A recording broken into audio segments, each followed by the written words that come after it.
Olá, queridos, bom dia, tudo bem? É um prazer estar com vocês de novo. Eu estou aqui agora gravando essa aula para vocês, para disponibilizar essa aula para vocês da manhã de manhã. Né? Para mim, agora dia 22, né? São 9 horas da noite. Enfim, a gente vai aqui dar continuidade ao conteúdo sobre a Europa. Né? Na semana passada nós vimos como se deu a criação e o processo de amadurecimento do bloco europeu, né, da União Europeia. E agora a gente vai se debruçar especificamente sobre a Europa nos aspectos da economia e regionalização. Né? Então a gente vai tratar, por exemplo, especificamente dos Balcãs. A gente vai falar basicamente aqui da desigualdade dentro da União Europeia e dentro da própria Europa de um modo geral, né, considerado inclusive a Rússia, né? Enfim, então eu peço a vocês que vejam a aula com atenção, porque alguns desses conteúdos aqui vão estar presentes na prova para a semana que vem, dia 30, tá? É claro que vocês também terão que dar uma olhada, né, rever o conteúdo das semanas anteriores, tá bom? Para poder responder adequadamente a prova da semana que vem, tá certo? Então vamos continuar aqui, tá com bastante anotação, bastante marcação aqui no texto, para ajudar vocês a compreenderem bem o que a gente vai ler e comentar aqui, tá certo? Então, começando aqui com União Europeia, poderoso bloco econômico, né? A gente viu isso, né? Como é que se deu esse amadurecimento, como é que se deu essa criação, mas vamos rever isso aqui um pouquinho.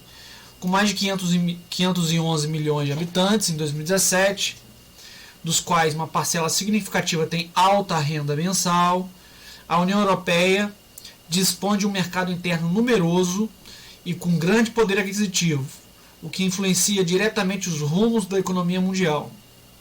Segundo o Banco Mundial, em 2017, o PIB europeu, incluído também a Rússia, né, excluída a Turquia, vamos lembrar que a Turquia tem um pedacinho do seu território, 10% do seu território dentro da Europa, né, um pedacinho da Turquia está além do Estreito de Bósforo. Aliás, eu queria até lembrar aqui que teve um vídeo que eu gravei para vocês, eu acho que foi o vídeo da semana retrasada.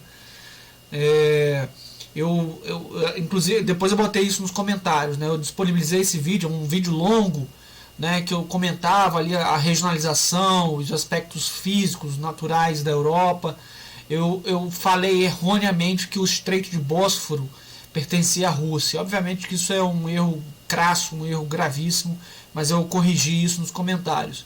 Eu ia editar o vídeo, botar isso como uma legenda mesmo, né, no próprio vídeo, chamar isso atenção para vocês, mas não achei necessário, até porque eu tenho N compromissos profissionais, então não deu tempo de fazer isso, né?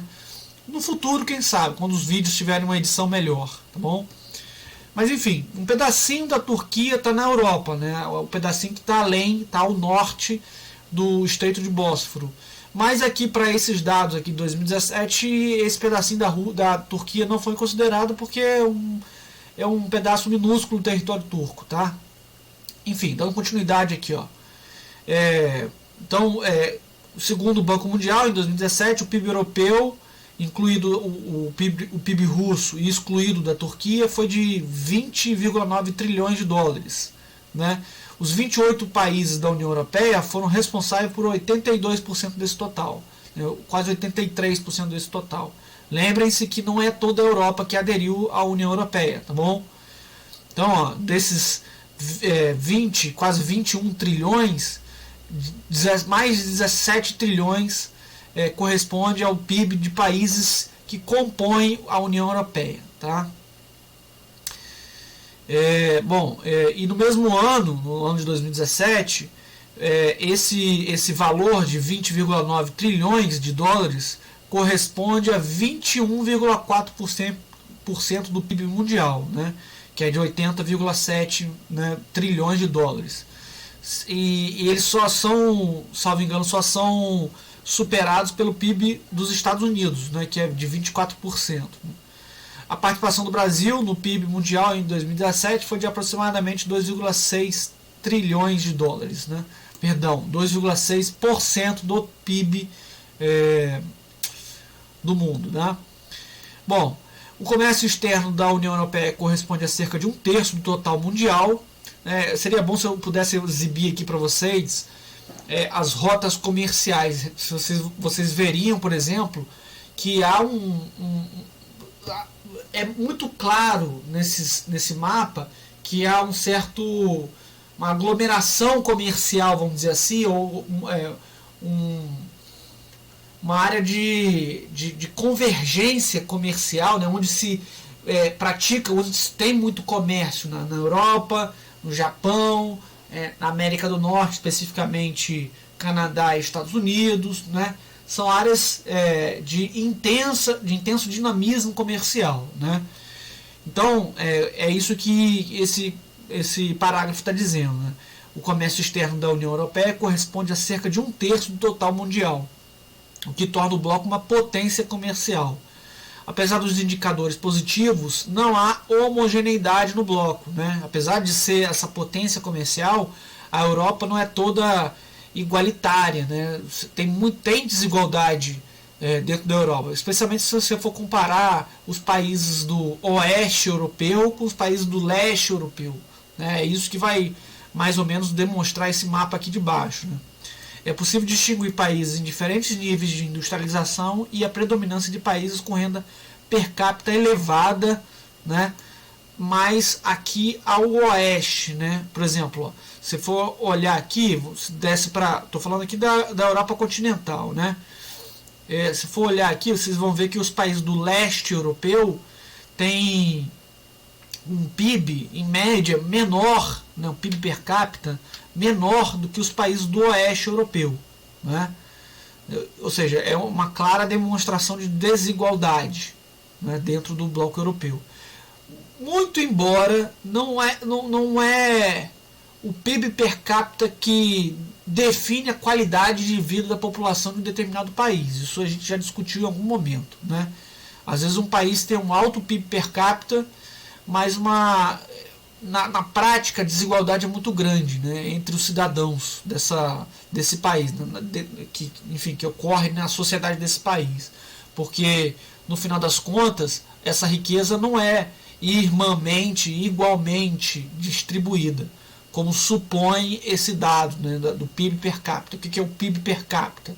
É você pegar a riqueza produzida por um país no curso de um ano e distribuir isso para toda a população. Quanto é que ficaria para cada cidadão por cabeça, né, per capita? Então o PIB per capita é isso, né? É claro que isso pode ser um elemento a ser considerado, né, na dinâmica econômica do mundo, no global, né, na economia global, mas não é isso que vai definir a qualidade de vida da população de um determinado país, né? Mas enfim, esse aqui é um mapa então que demonstra que há desigualdade dentro da Europa, né? E aqui a gente está considerando também a Rússia, tá? A Rússia, não sei se a gente vai ver, né, no módulo 7, que a Rússia ela integra um outro bloco econômico, né? Ela não compõe a União Europeia, não, tá? Isso vocês vão ver lá no módulo 7, né, que é o módulo do mês de agosto.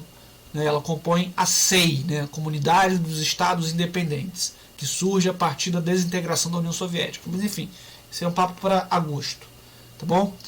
Pois bem, então aqui nós temos a desigualdade demonstrada através desse mapa, tá? É a riqueza produzida por esses países na sua relação com a população desses países. Reparem que aqui o leste europeu tem um PIB per capita menor se comparado ao PIB per capita dos países do oeste europeu e sobretudo aos países nórdicos, né, daqui da Península Escandinava, tá certo? Pois bem, continuando aqui, ó, as potências dentro da União Europeia. A Alemanha, a França, o Reino Unido e a Itália são as potências econômicas da União Europeia e também da Europa de um modo geral. Juntas, elas representam cerca de 62% do PIB total da União Europeia e quase 52% do PIB europeu de modo geral, incluindo aí a Rússia, tá? Então esses 4 países já são mais da metade do PIB europeu, tá? Pra vocês verem como que há uma desigualdade aí absoluta se comparada à riqueza entre os países da Europa de um modo geral, tá bom?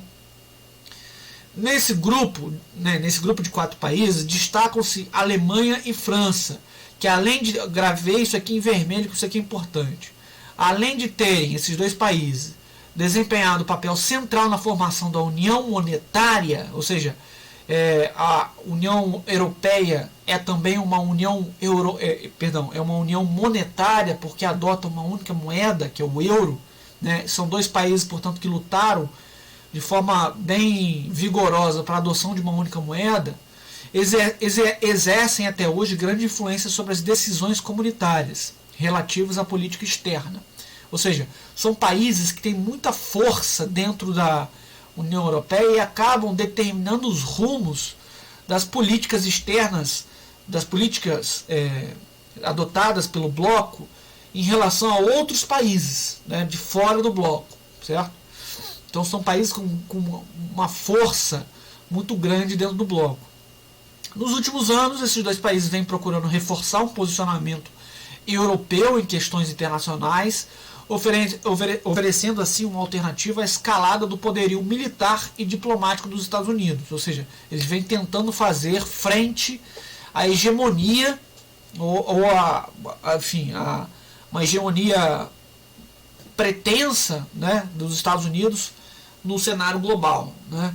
Tal posicionamento não é compartilhado pelo Reino Unido, que historicamente se alinha aos governos estadunidenses na política externa, né? Se forem ver a Inglaterra, o Reino Unido, na verdade, de modo geral, está mais alinhado com os Estados Unidos do que propriamente com a França e com a Alemanha e com a própria União Europeia. Não por acaso o Reino Unido saiu da União Europeia, a gente vai falar sobre isso daqui a alguns minutos, né?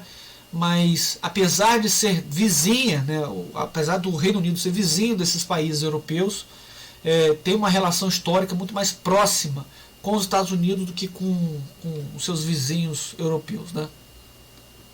Bom, embora tenha aderido comercialmente ao bloco, o Reino Unido não adotou o euro. Isso pode ser explicado, em parte, como uma medida que busca oferecer um contrapeso à importância do eixo franco-alemão, né, dentro da União Europeia. Vejam bem, aqui eu queria fazer um parênteses, não deu para fazer uma anotação aqui, lateral aqui, porque, enfim, não tem espaço. Mas eu queria fazer uma anotação aqui interessante para vocês. O que acontece? Quando a União Europeia é desenhada, né, ou melhor, quando ela é implementada de fato, algum tempo depois surge o euro. Né? O euro enfim, adotado como moeda única, né, dentro do bloco, né, dentro daqueles países que compõem o bloco econômico. Então se torna uma união monetária. Mas o interessante, né, e o pulo do gato é o seguinte: como há dentro da Europa uma grande desigualdade em termos de produção de riqueza mesmo, alguns países tinham uma moeda mais forte do que outras. E acabou que com a adoção do euro, os países mais industrializados, mais poderosos em termos econômicos, ficaram em vantagem em relação àqueles países menos desindustrializados. Eu estou falando basicamente de Alemanha e França. A Alemanha com o marco alemão e a França com o franco, né, com a moeda francesa da época, dos anos 90, antes da adoção do euro. E aí, um país quando tem uma economia muito dinâmica, quando tem uma economia industrializada, a moeda desse país é uma moeda muito mais valorizada, né? E com a adoção depois de uma moeda única dentro do bloco, aqueles países que antes tinham soberania monetária, ou seja, tinham sua própria moeda, se veem num contexto em que agora tem uma única moeda para todos os países integrantes do bloco. Por exemplo, a Grécia, que nunca foi uma potência industrial, se comparada, claro, à Alemanha, à França, à Bélgica. E aí isso foi muito ruim para as indústrias, para as empresas gregas, mas também para as empresas espanholas, para as empresas italianas, né? Foi muito ruim a adoção de uma única moeda, e por isso que existe muita crítica em relação à União Europeia, especificamente ao euro, porque esses países, de repente, viram circular dentro da sua sociedade, dentro do seu território, uma única moeda, e aí o cidadão grego, o cidadão italiano, o cidadão espanhol, o cidadão português, né, que antes tinham que importar, né, e portanto era mais difícil consumir produtos alemães, produtos franceses, agora com uma única moeda fica tudo muito mais fácil, certo? Isso acaba quebrando muitas indústrias gregas, espanholas, italianas, né, portuguesas, né? Então, por exemplo, a Grécia nunca se recuperou de uma crise que ela vive há mais de 10 anos, mais de 15 anos, certo? Ela nunca se recuperou. Por quê? Porque, em grande medida, a Grécia ela é limitada pelo fato de ela não ter condições, ela é legalmente restrita, né, às imposições do bloco europeu. O bloco europeu estipula o seguinte: olha, o Estado, todos os Estados que integram a União Europeia têm que seguir as normas fiscais que a gente estipular dentro do Conselho, né? Ou seja, que a gente vai decidir coletivamente. Então, os Estados que compõem o bloco econômico não têm a soberania, não têm a autonomia para decidir o quanto investir, quando investir, como investir, porque a moeda, inclusive, que circula dentro desse território, não é mais uma moeda nacional, é uma moeda supranacional, ou seja, uma moeda, né, que é de circulação forçada em vários países, né, controlada pelo Banco Europeu, certo? Essa, por exemplo, talvez a grande crítica à União Europeia, né, a questão fiscal. Então, boa parte da ciência econômica, né, dos economistas, os heterodoxos, os chamados heterodoxos, os economistas mais, digamos assim, mais ligados ao mundo real, sabe que para a economia de um país funcionar de forma saudável, o investimento público é fundamental, certo? Então o Estado precisa ter autonomia para decidir onde, como, quanto investir, certo? Só que esses países acabaram abrindo mão da sua soberania monetária, né, e adotando uma moeda única, o euro, certo? E isso não foi necessariamente bom para esses países menos industrializados. Para os países de economia muito forte, como a França, a Alemanha, foi ótimo, né? Só fez aumentar o mercado consumidor, que antes era muito mais restrito ali à França, à Alemanha, né? Claro que havia, claro, exportação para os outros países europeus, mas agora, como todos usam uma moeda só, é quase como se o euro fosse o marco alemão e o franco, né, a moeda francesa, disfarçado, pintado de outras cores, certo? Enfim, era essa uma anotação que eu queria fazer para vocês, né, uma curiosidade. Enfim, vou retomar a leitura. Embora tenha aderido comercialmente ao bloco, o Reino Unido não adotou o euro. Isso pode ser explicado em função, né, em parte, como uma medida que busca oferecer um contrapeso à importância do eixo, né, dessa dupla, o franco e o marco alemão dentro da União Europeia, né? A Itália, embora faça parte da zona do euro e apresente produção industrial importante, possui poucas empresas transnacionais, né? Foi o que eu falei com vocês. Comparada à Alemanha, que tem a Volkswagen, que tem BMW, que tem, enfim, várias empresas que exportam para o mundo inteiro e estão presentes no mundo inteiro, a Itália não é tão poderosa assim. A Itália tem a Fiat, ok, mas o que mais, né? Então, a Itália, embora faça parte da zona do euro e apresente produção industrial importante, possui poucas empresas transnacionais em comparação com outros países do núcleo da União Europeia. Isso se deve, em parte, aos baixos investimentos do governo em pesquisa. A Itália destina apenas 1,2% do seu PIB para esse fim, né, em pesquisa. enquanto a média dos países do núcleo da União Europeia situa-se entre 1,6% e 3,4% do PIB, né, destinado à pesquisa. Enquanto o Reino Unido é um grande importador de alimentos para atender às necessidades da sua população, a França é o maior produtor agrícola da Europa. Então a França é uma potência agrícola dentro do continente, dentro daquela região. Os 4 países contam com uma atividade industrial diversificada. Os 4 países, eu puxei até a seta aqui, são esses aqui, ó, Alemanha, França, Reino Unido e Itália. Tá? Os 4 países contam com atividade industrial diversificada, destacando-se não só a indústria de transformação de bens duráveis e não duráveis, mas sobretudo a indústria de bens de capital. Né? São indústrias, digamos assim, que são muito mais lucrativas, digamos assim, tá? Ou, enfim, tem uma grande representatividade dentro da produção de riquezas, né, geral, né?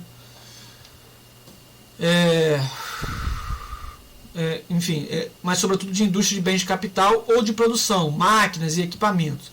E a indústria de bens intermediários, matérias-primas para outras empresas, além de possuir diversos centros de alta tecnologia, centros de informática, robótica, né, pesquisas com biotecnologia, engenharia genética, química fina, energia nuclear, eletrônica, aeronáutica, aeroespacial, etc. Então a Europa é um polo tecnológico muito importante no mundo, né, sobretudo esses 4 países em específico. Tá bom? E aqui a gente vai falar agora da outra Europa, né, a Europa que não necessariamente integra a União Europeia e nem a Comunidade dos Estados Independentes, que é aquilo que vocês vão estudar em agosto. Tá? É esse bloco econômico formado por vários países que antes integravam a União Europeia e muitos deles espalhados não só pela Europa, mas inclusive pela Ásia. Tá? Então a outra Europa é formada por esses países que não são nem da União Europeia e nem da CEI, né, nessa Comunidade dos Estados Independentes. E podem ser divididos em 2 grupos. Nessa outra Europa pode ser dividido em 2 grupos. O primeiro, esse azulzinho aqui, formado por Noruega, Islândia, Suíça e Turquia. A Turquia aqui só a parte pequena, né, ao norte do Estreito de Bósforo. Deixa eu mostrar aqui para vocês o Estreito de Bósforo. Primeiro de tudo, aqui está a Turquia, tá vendo? A parte turca que fica na Europa está aqui, ó. Deixa eu limpar esse mapa. A parte turca é aqui, ó, tá? Aqui tem o Estreito de Bósforo, que não é controlado pela Rússia, pelo amor de Deus. Inclusive essa é uma vantagem da Turquia, porque a Rússia depende fundamentalmente desse estreito aqui para passar, e desse estreito aqui também, para passar para cá, tá? Para o Mar Mediterrâneo, para passar os navios que vêm daqui, né, ou daqui, ou agora também daqui, da Crimeia, né, que agora pertence à Rússia, antes pertencia à Turquia, pertencia à Ucrânia, agora pertence à Rússia. Né? Os navios da Rússia podem vir daqui, mas tem que passar para cá, tá? Tem que passar por aqui pelo Estreito de Bósforo e pelo Estreito de Dardanelos, tá? E chegar aqui ao Mar Mediterrâneo, tá bom? E poder, enfim, desaguar a sua produção aqui nos portos mediterrâneos, tá? Enfim, então, esse primeiro grupo da outra Europa é formado aqui pela Noruega, Islândia, Suíça e a Turquia, pelo menos a parte europeia da Turquia. Até porque a menor parte da Turquia está na Europa, a grande parte da Turquia está no Oriente Médio, na Ásia, portanto. O segundo grupo da outra Europa, o que é a outra Europa mesmo? É a Europa que não integra nem a União Europeia e nem a Comunidade dos Estados Independentes. O segundo grupo é formado por Albânia e por países que se originaram da desagregação da ex-Iugoslávia nas décadas de 90 e 2000, que são Bósnia e Herzegovina, Sérvia, Montenegro, Macedônia e Kosovo. O Kosovo, até 2018, pertencia à Sérvia, mas em 2018, Kosovo, deixa eu botar aqui no Google Earth para vocês verem, fica mais fácil. Aqui a gente está falando dos Balcãs, tá? Essa região aqui da Europa chamada Balcãs. Inclusive naquele vídeo que eu errei, que eu chamei esse estreito aqui de estreito controlado pela Rússia, nesse vídeo eu também cometo esse erro, chamo isso aqui de Cáucaso. Cáucaso é isso aqui, tá? Cáucaso é isso aqui. Isso aqui são os Balcãs. Pois bem, aqui nos Balcãs, até os anos 80, havia um único país, certo? Chamado Iugoslávia. Um único país chamado Iugoslávia. Com a morte do principal, do líder, chamado Tito, né, e depois com a desintegração da União Soviética, essas repúblicas que juntas formavam a Iugoslávia, acabam querendo separação, né? E aí, enfim, isso gera uma série de guerras étnicas, inclusive, porque a Iugoslávia era um país, né, multiétnico, né, com várias línguas, várias religiões, várias identidades dentro, né, desse território. Então, várias guerras de separatistas acabam eclodindo nos anos 90, né?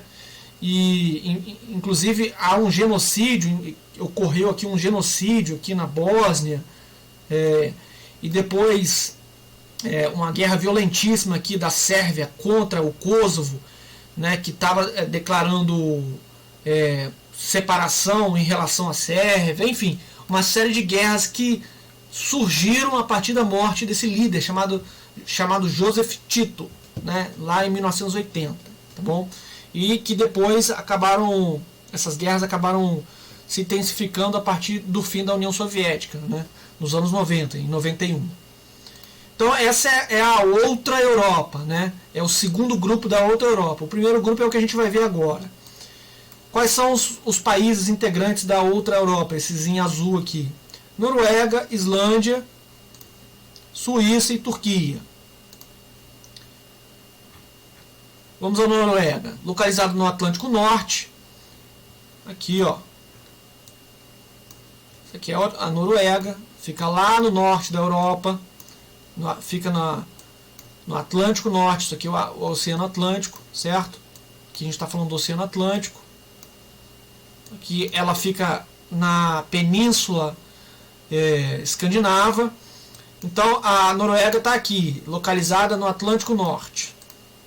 Localizado no Atlântico Norte, a oeste da Península Escandinava e em alta latitude, por isso é muito fria, né? A Noruega tem cerca de 1/3 do território ao norte do Círculo Polar Ártico, ou seja, 1/3 desse território norueguês fica dentro do Círculo Polar Ártico. Vamos ver o que é isso. Olha aqui o Círculo Polar Ártico, tá vendo? 1/3 da Noruega, ó, 1/3 dela está dentro dessa linha amarela aqui, ó, estão vendo? Inclusive ela reivindica regiões aqui no Oceano Ártico, tá bom? Ela reivindica, junto com a Dinamarca, junto com a Rússia, algumas regiões aqui do Oceano Ártico, tá? Então ela tem 1/3 do território no Círculo Polar Ártico. Ela também, a Noruega, possui o maior IDH do mundo. É um país de nível de vida elevado.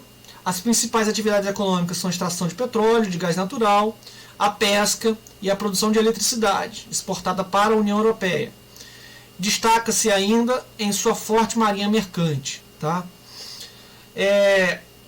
Tanto Noruega quanto Islândia, Suíça, eu preciso dizer que eu não me recordo, mas sobretudo esses países aqui, Noruega, Islândia, Suécia também, embora a Suécia não integre essa outra Europa, tá?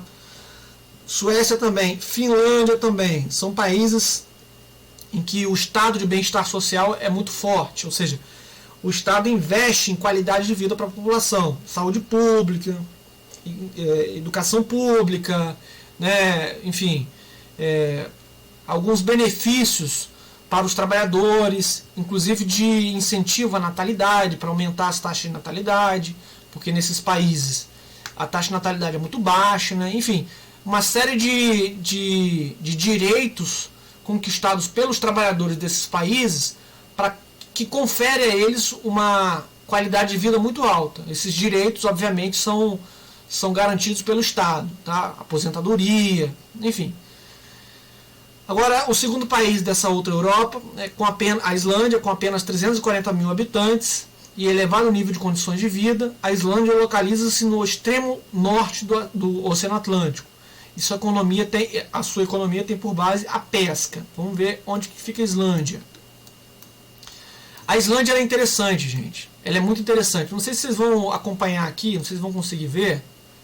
Espero que a qualidade de resolução desse vídeo fique boa. Vocês estão vendo aqui uma linha aqui, ó. Isso aqui é a dorsal mesoatlântica.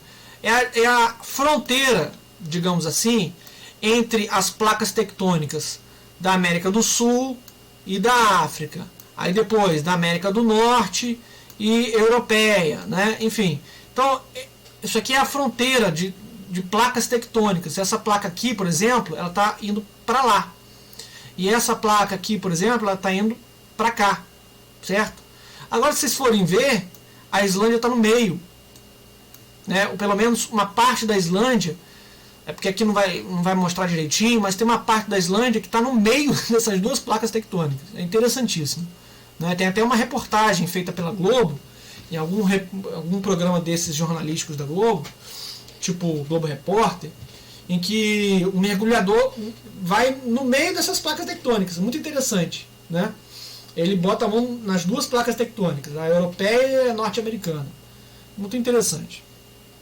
Então a Islândia, né, com apenas 340 mil habitantes, dados de 2018, e elevado nível de condição de vida, localiza-se no extremo norte do Oceano Atlântico, e sua economia tem por base a pesca.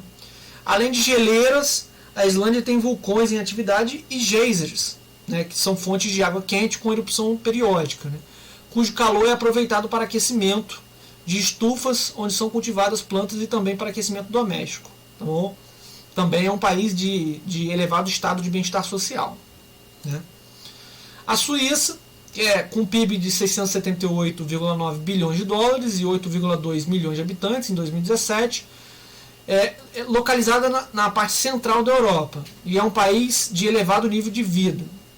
O país dispõe de mão de obra muito qualificada e dinamismo industrial nos ramos químico, farmacêutico, de máquinas e ferramentas, e em atividades relacionadas à engenharia de precisão, como produção de relógios e cronômetros, exportados mundialmente. Os relógios suíços são muito famosos, inclusive.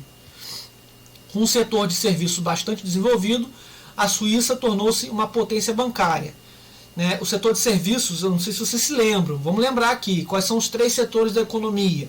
O setor primário, que é o setor que lida com matéria-prima, né, com a extração ou com a produção de matéria-prima, né, por exemplo, soja, laranja, minério de ferro, né, é o setor que lida com matéria-prima.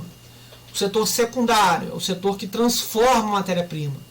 Pode ser para transformar para outra indústria, né, ou pode ser uma indústria que fabrica equipamentos para serem utilizados em outras indústrias, né, equipamentos, por exemplo, para serem utilizados na indústria automobilística, né, a indústria de químicos, por exemplo, enfim, ela precisa de matéria-prima vindo do setor primário. Então esse aqui é o setor de transformação, transforma a matéria-prima. Tá? E tem o setor terciário, que é o setor eminentemente de serviços, né? É o setor de comércio propriamente dito. Não que aqui não haja, ou aqui também não haja comércio, mas o consumidor final, a população de um modo geral, ela lida com o setor de serviços, fundamentalmente. Então quando a gente vai no shopping, quando a gente vai, enfim, comprar alguma coisa, a gente está comprando do setor de serviços. O que é o setor de serviços? É o setor onde você compra mercadorias materiais ou imateriais. Né? Então quando você vai no shopping, você pode comprar, tudo bem, um celular, uma mercadoria material. Mas quando você vai ao médico, por exemplo, né, e paga por uma intervenção cirúrgica em você, no final das contas você está pagando por um conhecimento que o médico tem. Né? Então essa é uma mercadoria, né, porque você está pagando por ela, é uma mercadoria imaterial. O mesmo vale para o setor para o serviço de saúde, perdão, Para o serviço de saúde é isso que eu estou falando. Para o serviço de educação, né? Quando você paga um professor, né? Isso que a gente está fazendo aqui é uma relação, né, comercial no final das contas. Eu preciso ser pago para eu prestar um serviço, né? E o que eu estou fazendo aqui é vender no final das contas, porque eu fui pago para isso, é vender conhecimento, né? E esse conhecimento, no final das contas, né, óbvio, é uma mercadoria imaterial, certo? Então, esse é o setor de serviços. É o comércio, né, de coisas não necessariamente materiais. E a Suíça, especificamente, ela é especializada na prestação de serviços bancários. A Suíça ela é muito parecida com um paraíso fiscal. Tá? Olha que a gente vai ver aqui. Ó. O país não integra a União Europeia por temer que sua condição de paraíso fiscal seja alterada por exigência dessa organização, né, da União Europeia. Ela não quis integrar a União Europeia porque ela tem restrições muito rígidas com relação a serviços bancários. Vamos lá. O que é um paraíso fiscal?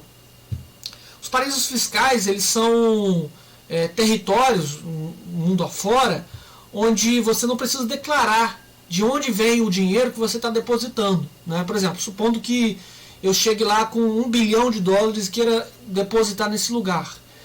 Em muitos países, a primeira coisa que vem, né, que os países se preocupam é a origem desse dinheiro. A origem é criminosa? Será que eu, né, o depositante, será que eu sou um traficante? Será que eu sou um comerciante de armas? Será que eu sou, será que eu sou um estelionatário de alguma maneira, um criminoso do colarinho branco, eu desvio dinheiro público do meu país? Então os países eles estão preocupados com a origem do dinheiro, mas os paraísos fiscais não, né? E a Suíça ela se vale muito dessa estratégia para atrair esses investimentos, né, de outras partes do mundo, né? E exatamente por isso ela não quis integrar a União Europeia, né, para poder não ter que prestar contas ao bloco, né? Ela não quis abrir mão dessa estratégia dela, né? Agora sim, a Turquia, que tem cerca de apenas 10% do seu território na Europa, é nessa porção que se situa Istambul, a cidade turca, né, mais populosa, com cerca de 14 milhões de habitantes, né? Ela fica exatamente ali no Estreito de Bósforo. Tá aqui a Turquia, ó. Tá vendo aqui a Turquia? E Istambul fica aqui, que é a antiga Constantinopla, pessoal. A antiga Constantinopla. Quando Constantinopla fechou aqui esse estreito, vocês estudam isso em história, né?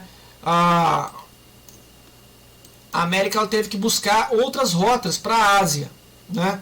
Perdão, desculpa. A Europa teve que buscar outras rotas para a Ásia, né? E segundo a historiografia oficial, é exatamente por isso, na busca de outras rotas para a Europa, né, que alguns navios europeus acabaram chegando na América, né?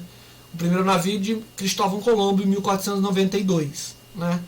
Que chegou por aqui, né, no Caribe, tá?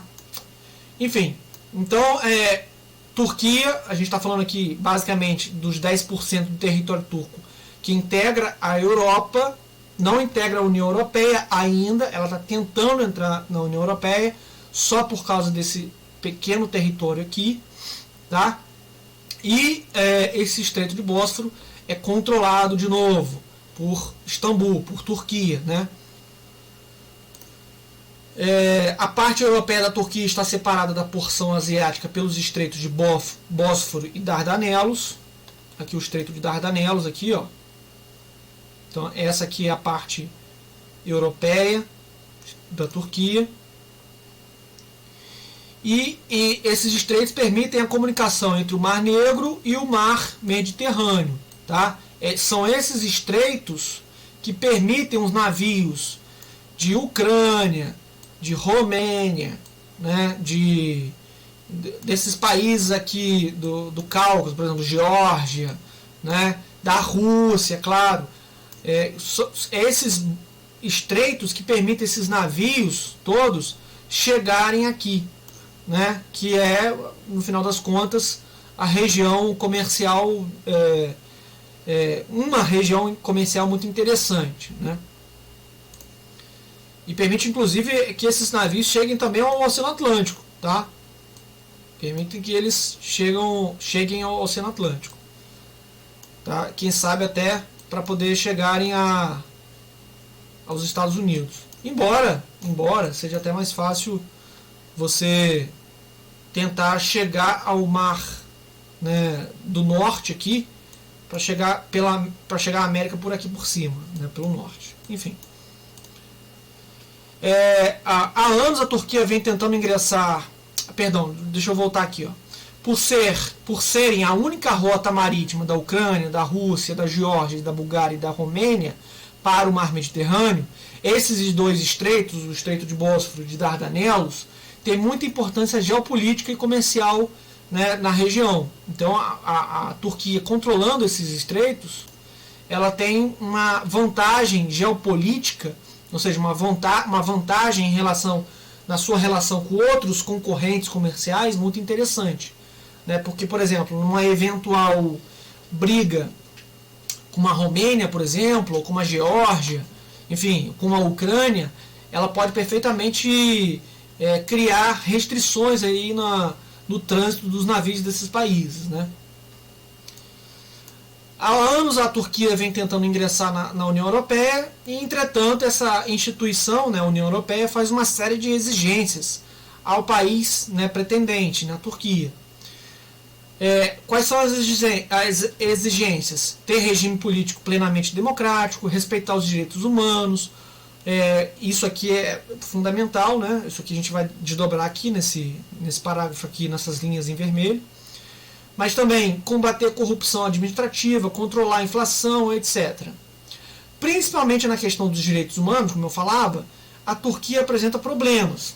Os curdos que vivem no país, cujo número está calculado em 12 milhões, ou seja, o equivalente a 15% da população turca, são reprimidos por causa de sua intenção separatista.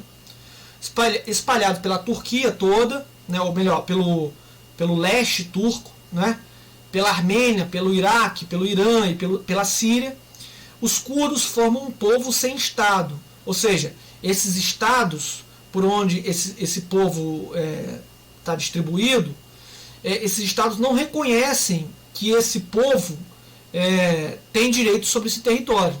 Então eles não aceitam a independência desses territórios, né, a separação desses territórios do seu próprio território, né? Então, por exemplo, a Turquia, que está aqui em laranja, ela reprime muito violentamente os curdos, né? Ela bombardeia mesmo, ela metralha, enfim, ela comete todo tipo de barbaridade contra os curdos, que, apesar de serem tão violentados, foram fundamentais na luta contra o Estado Islâmico, né, que é esse grupo terrorista que surgiu no Oriente Médio dos anos 2000 para cá, né, e que barbarizou o Oriente Médio, barbarizou a Síria, né, e, enfim, eu não aconselho ninguém a procurar vídeos na internet sobre isso, mas que ganharam fama internacional, decapitando pessoas ao vivo, né, mostrando esses vídeos na internet, para horrorizar mesmo os países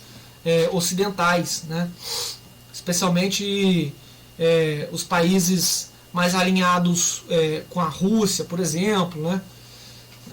Enfim, então os curdos, apesar de serem violentados demais por esses países, Irã, Iraque, especialmente Turquia, os curdos foram fundamentais na luta contra esse grupo terrorista, né, o Estado Islâmico. Bom, espalhados por todos esses países, eles formam um povo sem Estado, ou seja, um povo sem soberania sobre o seu território. Isso que é, no final das contas, um Estado. É uma nação com uma identidade, isso a gente já explicou lá no início do ano letivo. Uma nação com uma identidade, né, com uma história, com uma língua, com uma religiosidade, com costumes próprios, com uma identidade própria e que detém soberania sobre o seu próprio território, né? E isso, no final das contas, é o que é o Estado, né? É quando um povo determina a norma, as regras, né, o que vale e o que não vale dentro do seu próprio território. a população calculada em 25 milhões luta pela formação do Kurdistão, né, que seria um novo país aqui no Oriente Médio. Kurdistão. Bom, e agora passando ao outro grupo dessa outra Europa, né, o segundo grupo da outra Europa, a gente vai falar aqui dos países que antes integravam a Iugoslávia, mas também a Albânia, que não era parte da Iugoslávia. Tá? Com o fim do socialismo na União Soviética, em 91, as consequências na Europa e no mundo, e as consequências do fim do socialismo na Europa e no mundo, a Iugoslávia, que existiu como Estado ou país até esse ano, até 91, em virtude dos conflitos internos, começou a se desagregar, começou a se esfarelar, dando origem a novos países, né? Macedônia, Eslovênia, Croácia, Bósnia e Herzegovina, Sérvia, Montenegro e Kosovo. Kosovo eu botei em amarelo porque a Sérvia, né, o Kosovo fica dentro da Sérvia, a Sérvia não reconhece Kosovo como uma nação, como um território independente. Tá? Apesar de Kosovo ter declarado a independência da Sérvia em 2018. Né? Então, 80 países, né, não reconhecem, salvo engano, 80 países não reconhecem Kosovo como um território independente. Né? Kosovo é uma região dentro da Sérvia, né, que está aqui nessa região da Europa chamada Balcãs. Tá? Kosovo está dentro da Sérvia e a maioria kosovária, né, a maioria dessa população que vive nesse território, não se identifica com sérvios, certo? Por exemplo, a língua não é a mesma, a religião não é a mesma, né? Eles se identificam muito mais com a Albânia, né? Não por acaso, alguns anos atrás, em 2018, houve um jogo de futebol na Copa de 2018 entre Suíça e Sérvia, né? Entre esse país aqui e esse país aqui. Então, dois países foram jogar na Copa do Mundo 2018. E 2 jogadores da Suíça nasceram na Sérvia. Ou melhor, nasceram em Kosovo, certo? Naquele jogo, a Suíça ganhou, né? Ela ganhou o jogo, não lembro o placar. Mas 2 jogadores que nasceram em Kosovo, quando fizeram gol, comemoraram com gestos em alusão à independência do Kosovo em relação à Sérvia, né? Fizeram gestos, eu acho que eram assim, né, de um pássaro, né, em alusão ao Kosovo como parte da Albânia, né? Bom, a Albânia, a tradução do nome Albânia é, se eu não me engano, terra da águia, alguma coisa nesse sentido. Por isso eles fizeram esse sinal aqui de águia, né? Eles estavam fazendo referência à Albânia, como se estivessem dizendo assim: olha, Kosovo é da Albânia, não é da Sérvia. Enfim, isso gerou uma brigalhada danada, né? A FIFA chegou a multar esses 2 jogadores e multou também a torcida da Sérvia, né? Porque a torcida da Sérvia reagiu de forma até muito violenta, né? Fazendo comentários racistas na internet, utilizando camisa... enfim, massacrando, né, ofendendo o povo de Kosovo.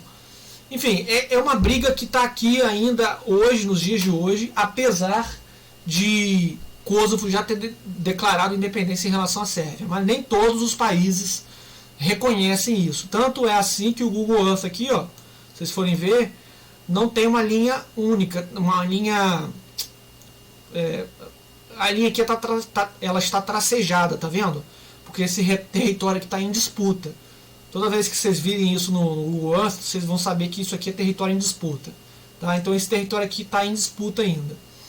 Muitos países não reconhecem essa independência de Kosovo. Embora a maioria da população de Kosovo fale a língua não eslava. Não é uma língua que é a língua, por exemplo, da Sérvia. Tá? Não é a mesma religião também. Enfim. Então vamos continuando aqui. A economia desse conjunto dos novos países europeus é diversificada e desigual. Tomando-se por base o PIB de cada um desses países, e relacionando o PIB às suas respectivas populações, ou seja, tomando como base o PIB per capita, em 2017 o PIB da Eslovênia foi o maior, né, 23.597 dólares por cabeça, enquanto o da Croácia era 13.294. Com exceção de Montenegro com 7.000, quase 8.000 dólares, o PIB per capita dos demais ficaram abaixo de 6.000 dólares, sendo o PIB de Kosovo o menor, né? Reparem que o livro está tomando o Kosovo como um país mesmo, né, independente. Vocês terem uma área como comparação, o PIB do Brasil foi quase 10.000 dólares, né? Dados de... O livro não diz, eu acho que dados de 2017 também. Provavelmente isso aqui já não é mais assim, porque o Brasil de 2017 para cá, a qualidade de vida e a própria economia, né, enfim, a produção de riquezas, né, degringolou. Bom, os impactos da industrialização da produção e circulação de produtos e culturas. Atenção para esse parágrafo em amarelo aqui, porque isso aqui é questão de prova, tá? Lá no dia 30 vai ter a prova, como eu falei com vocês, e uma das questões é essa aqui, ó.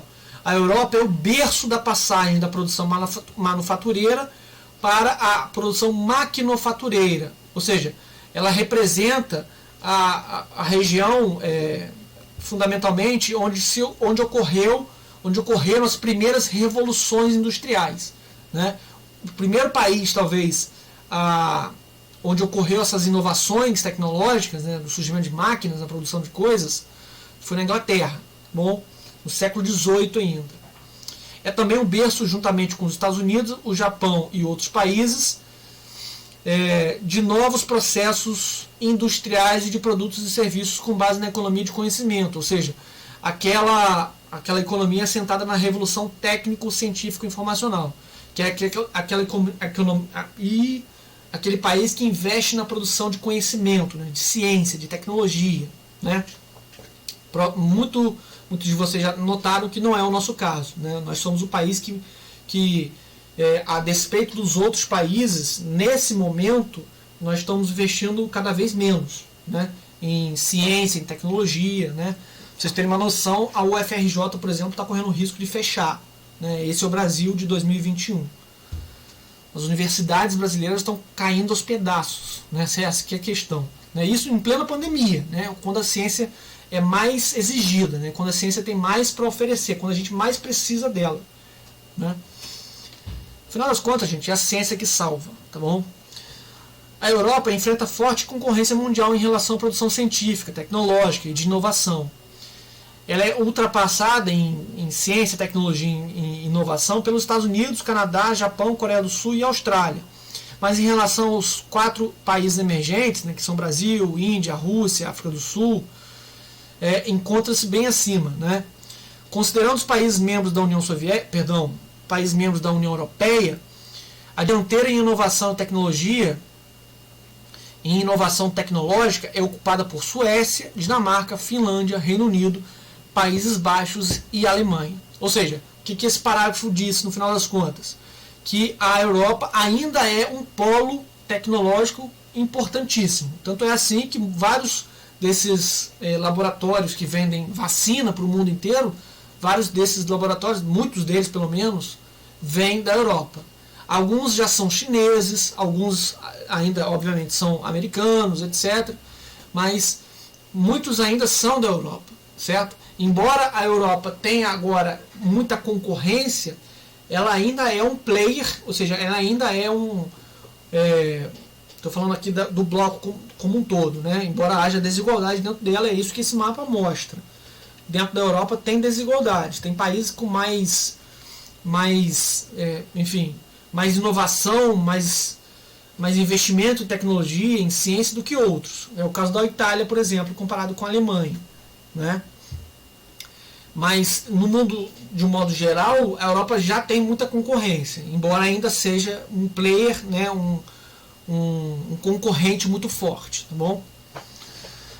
As inovações tecnológicas têm forte impacto na produção industrial e de serviços. Além de novos produtos e serviços disponibilizados, aumentaram a produção e a produtividade e alargaram o mercado de trabalho, principalmente para a mão de obra especializada. o espaço de Schengen, isso aqui é fundamental, que é uma região dentro da Europa, pessoal, onde as pessoas elas têm livre circulação, né? Você não precisa de passaporte, por exemplo. Você é livre circulação mesmo. Moeda única, o diploma que você conquista num país, né, que você estudou num país, você pode utilizar para trabalhar em outro, né? Enfim, ela tem várias regras muito elásticas que permitem essa circulação livre de pessoas, mercadorias, bens, né, serviços. A circulação é quase que irrestrita mesmo.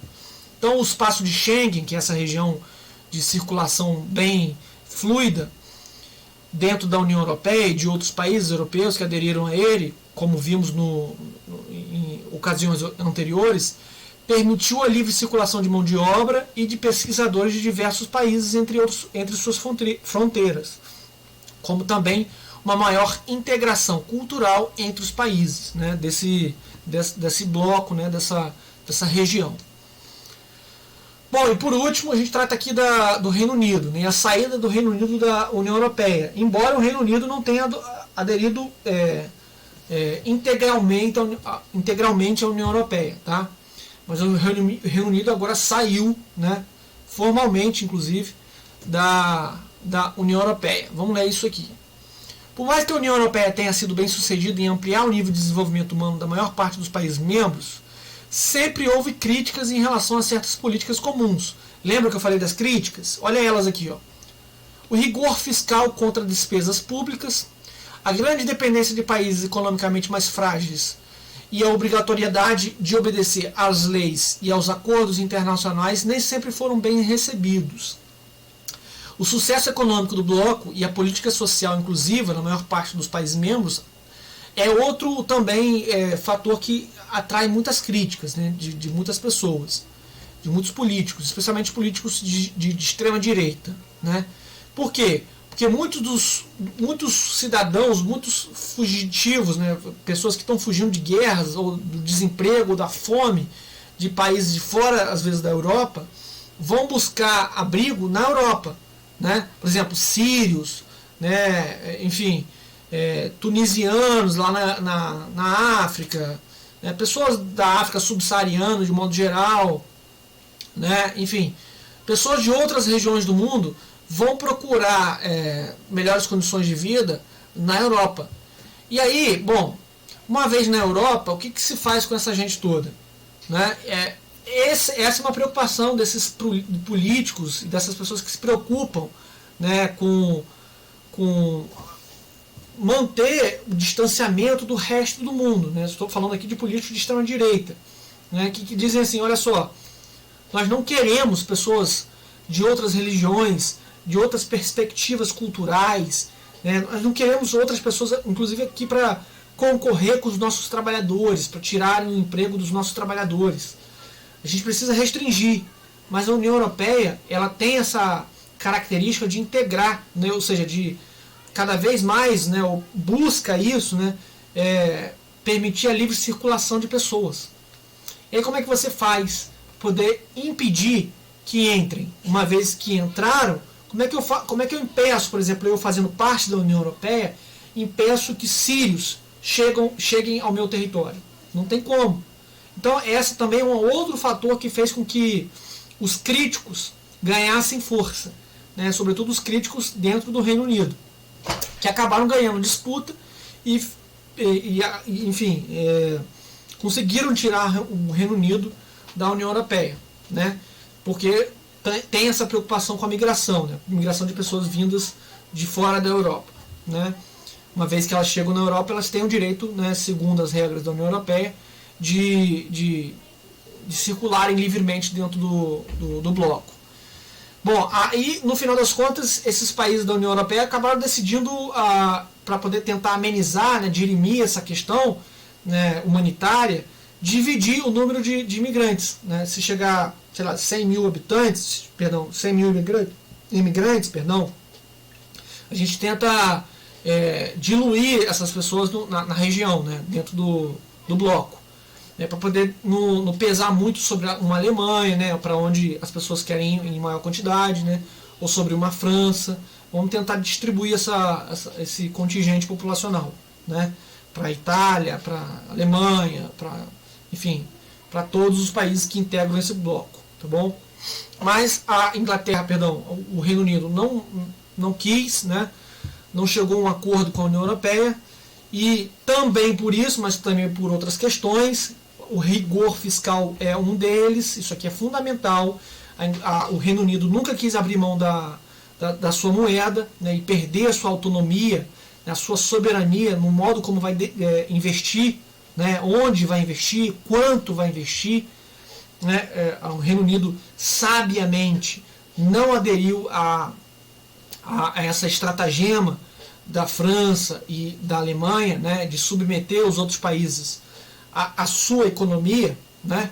Então o Reino Unido sempre desconfiou e não adotou o euro, então não integrava a zona do euro, porque nem todos os países que estão dentro da União Europeia, né, adotaram o euro, portanto nem todos os países da União Europeia estão dentro da zona do euro, tá? Mas enfim, por uma soma de fatores, né, que esse parágrafo descreve bem, o Reino Unido decidiu sair mesmo da União Europeia, tá bom? Enfim, esse foi o conteúdo de hoje, né? Melhor, do hoje de vocês, né? O meu amanhã, né? Eu estou falando aqui no dia 22 de junho, tá? Então, esse foi o conteúdo de hoje, de vocês. Eu me coloco à disposição de vocês. Peço desculpas aí pelo vídeo longo. E, enfim, fico à disposição até as 9h30, tá bom? Um abração para vocês e até amanhã. Tchau.